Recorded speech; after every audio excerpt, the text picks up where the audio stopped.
నమస్తే.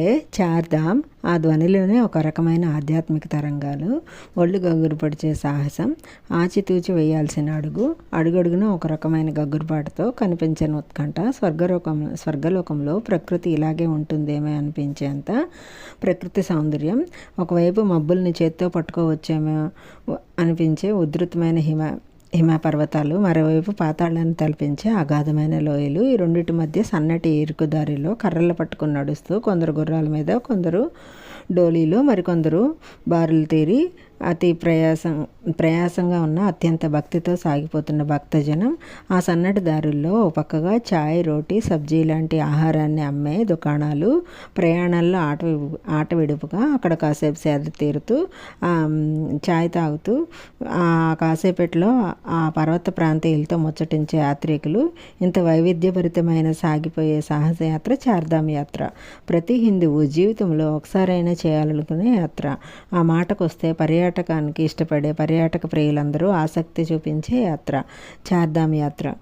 మీరు మాత్రం ఈ వీడియో ఎక్కడా స్కిప్ చేయకుండా ఎండ్ వరకు చూడండి. వీడియో నచ్చితే తప్పకుండా లైక్ చేయండి, కామెంట్ చేయండి. మీరు ఇచ్చే లైక్ నాకు చాలా ఎంకరేజ్మెంట్గా ఉంటుంది. విలువైన కామెంట్స్, మీకు ఎలాంటి వీడియో చూడాలనుకుంటున్నారో, మీకు ఏ ఏ ప్రాంతాలు చూడాలనుకుంటున్నారో చెప్తే ఈ వీడియో చేసే ప్రయత్నం చేస్తాను. ఇప్పటి వరకు నా ఛానల్ని సబ్స్క్రైబ్ చేయకపోతే సబ్స్క్రైబ్ చేసుకుని బెల్ ఐకాన్ క్లిక్ చేయండి. నోటిఫికేషన్స్ అన్నీ మీకు వస్తాయి.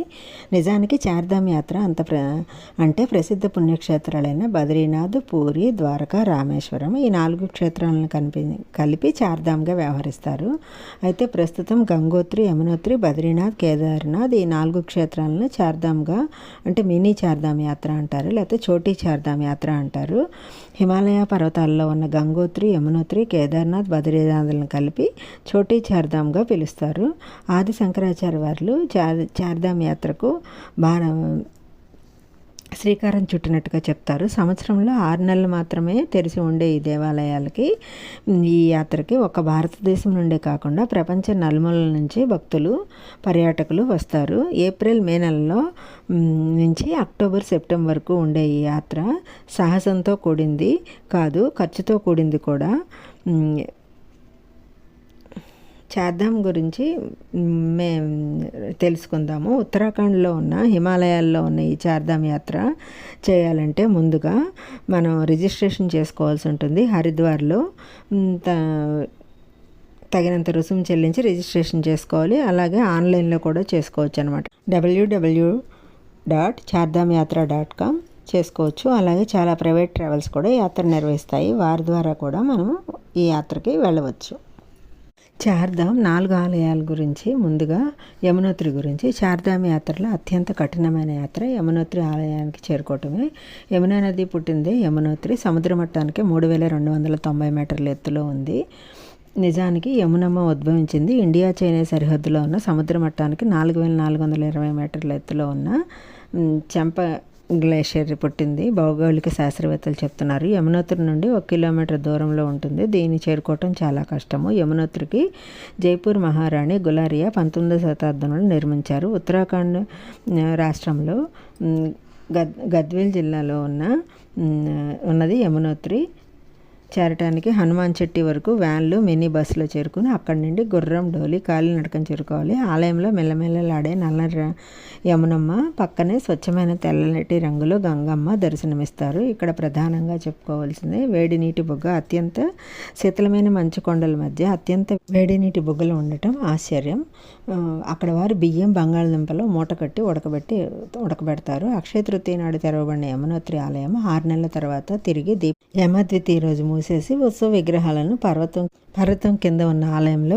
చార్ధామ్ యాత్రలో మరో అద్భుతమైన యాత్ర గంగోత్రి. ఉత్తరాఖండ్ రాష్ట్రంలో ఉత్తరకాశీ జిల్లాలో సముద్ర మట్టానికి 3750 మీటర్ల ఎత్తులో హిమాలయ పర్వత శ్రేణుల్లో భగీరథి నది ఒడ్డున ఉంది. హరిద్వార్, ఋషికేశ్లతో పాటు డెహ్రాడూన్ నుండి కూడా ఒకరోజు ప్రయాణం చేసి గంగోత్రి చేరుకోవచ్చు. భగీరథుడు కపిల మహర్షి క్రోధాగ్నికి గురైన తమ పూర్వీకులకు సద్గతి కలిగించడానికి అత్యంత కఠినమైన తపస్సు చేసి గంగమ్మను మెప్పించి భూమికి తీసుకువచ్చిన సందర్భంలో గంగమ్మ దివి నుంచి భూమికి దిగిన ప్రదేశమే గంగోత్రి అని చెప్తారు. గంగోత్రి కంటే ఇంకా ఎత్తులో ఉన్న గోముఖి దగ్గర గంగోత్రి పుట్టిన ప్రదేశము. అక్కడి నుండి 40 కిలోమీటర్ల ఎగువలో పర్వతాల్లో ఉంటుంది.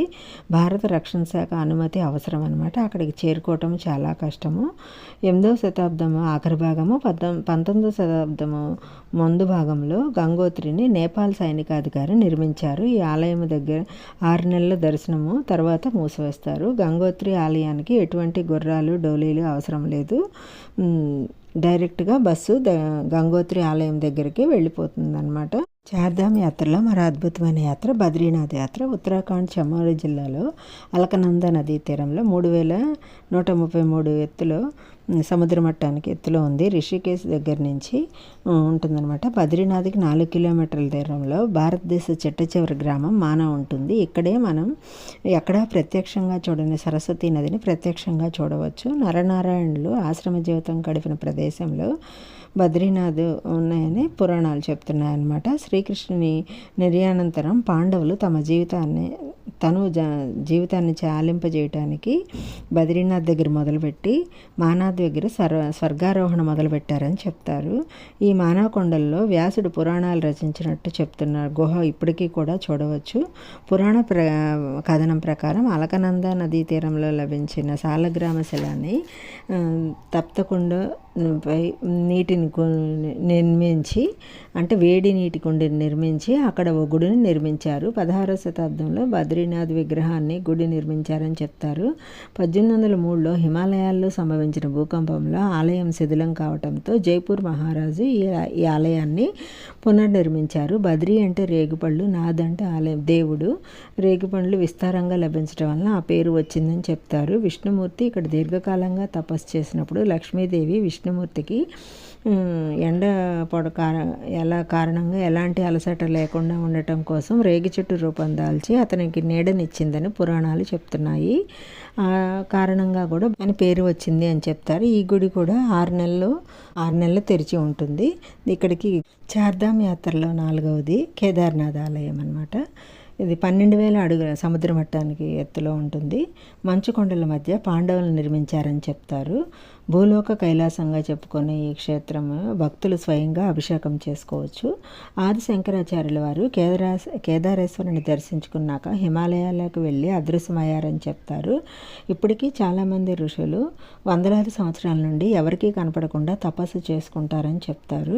మంచు కొండల్లో మందాకిని నది ఒడ్డున కేదార శిఖరం ఆది శంకరాచార్యుల వారు నిర్మించారని చెప్తారు. 12 జ్యోతిర్లింగాల్లో అతి పెద్దదిగా ఉంటుంది. ఇక్కడ శివలింగం కూడా ఎద్దు మోపు ఆకారంలో ఉంటుంది. గౌరీకుండ వరకు బస్సులు ఉంటాయి. అక్కడి నుంచి గుర్రాలు డోలీలు కాలినడకన 20 కిలోమీటర్లు ప్రయాణించి మనం కేదార్నాథ్ని చేరుకోవచ్చు. హెలికాప్టర్లో కూడా ఈ ప్రయాణం ఎక్కవచ్చు అనమాట. ఈ కొండని ఈ ఆలయాలు ఇది కూడా అక్షయ తృతీయ రోజు తెరిచి కార్తీక మాసం పౌర్ణమి తర్వాత మూసివేస్తారనమాట.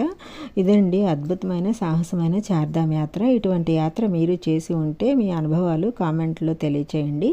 ఇంకా ఏ టాపిక్స్ మీద వీడియోలు చేయాలనుకుంటున్నారో చెప్తే ఆ వీడియోలో మీకు అందించడానికి నేను ప్రయత్నం చేస్తానండి. అలాగే చార్ధామ్ యాత్ర గంగోత్రి, యమునోత్రి, కేదార్నాథ్, బద్రీనాథ్ ఈ మనం అక్షయ తృతీయ నుండి కార్తీక మాసం వరకు కూడా తెరిచి ఉంటాయి. ఈ 6 నెలలు వీలు చూసుకుని ఎవరు ప్రతి ఒక్కరూ చేయాల్సిన యాత్ర అనమాట. మీ ఆరోగ్యాన్ని చూసుకుని సహకరిస్తే అందరూ వీలైనంత వరకు ఏ ఒక్కటైనా యాత్ర చేయండి. Thanks for watching. వీడియో నచ్చితే లైక్ చేయండి, షేర్ చేయండి, కామెంట్ చేయండి.